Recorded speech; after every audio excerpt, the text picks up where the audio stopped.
Mysterium is a cooperative discussion and deduction game released in 2015 with design and art by Alexander Nevsky and Oleg Sidorenko, with additional art by Igor Burlikov and Xavier Collette. The goal is to solve a very cold case with the limited help of the victim's ghost. You have only a few hours to deduce the who, where, and how of this poor, unfortunate soul. Open your mind. What does it all mean? Too many references?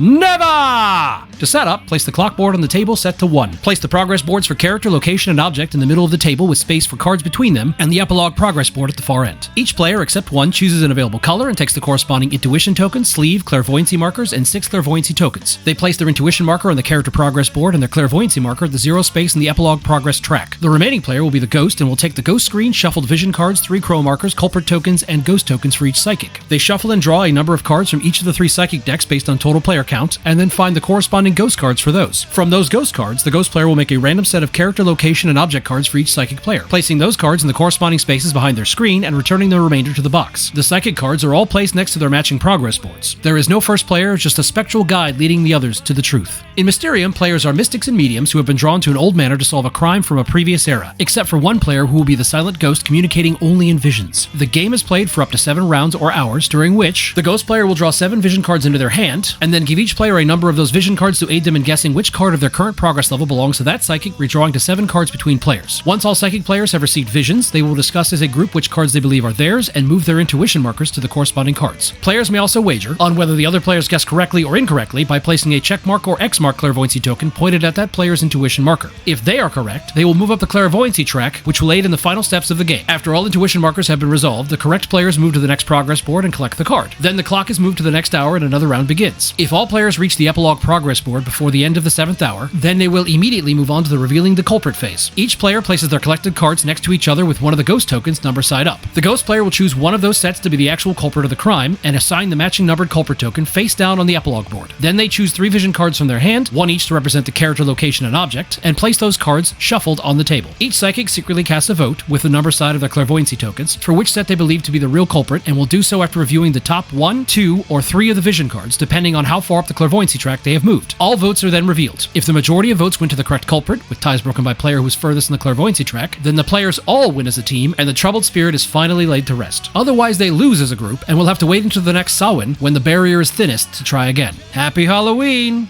Invariably, there will be frustration, some confusion, a bit of exasperation, mild irritation, a soupçon of vexation, culminating in an outburst of, "You expected me to guess that card? Are you insane?" Don't misunderstand, I've never had an unpleasant experience playing either as psychic or as ghost, nor do we permit abuse to be slung at anyone involved. Pretty much a standard rule at our house and at our table. Still, you will find yourself, as the ghosts, silently passing a card, knowing with absolute certainty that they can't possibly misconstrue your intent. Obviously, you gave them a vision filled with playing cards so that they would choose the magician as a suspect, only to be met with a 5-minute oral dissertation on how they must pick the chef, because the heart suit clearly represents hearth and health, not to mention the joy of preparing and serving a fine meal. I never thought it was possible to feel simultaneously brilliant and boneheaded until Mysterium. Regardless, I'm always game.